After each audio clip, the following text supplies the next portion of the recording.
Governor Peter Mba, the governor of Enugu State, listen to me.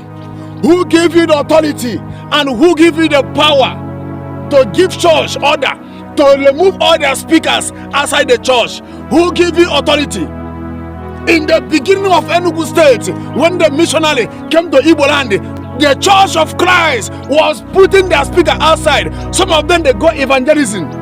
Now you want to stop it in your own time. Governor Peter Mba, don't start a fight that you will not finish. Because if you try this in Enugu State, God Almighty, that greater heaven and earth will judge you. I don't care who you are. I don't care the authority. I don't care the power that you are controlling. But I'm telling you the truth. Don't ever try to stop the gospel of the Lord Jesus Christ. Governor Peter Mba, listen to me. If you try this, God Almighty will judge you. I don't care how many reverend fathers, I don't care how many bishops, I don't care how many pastors and prophets that is beside you.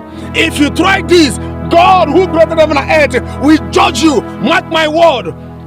Don't fight against God. Don't fight against God. If you fight against God, you will not succeed.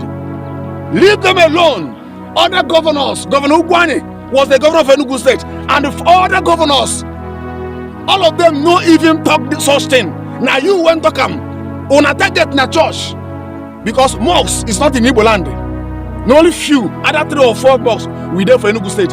Others are church. Don't ever try it. Governor Peter Mba, the speakers outside the church is not a problem of Enugu State.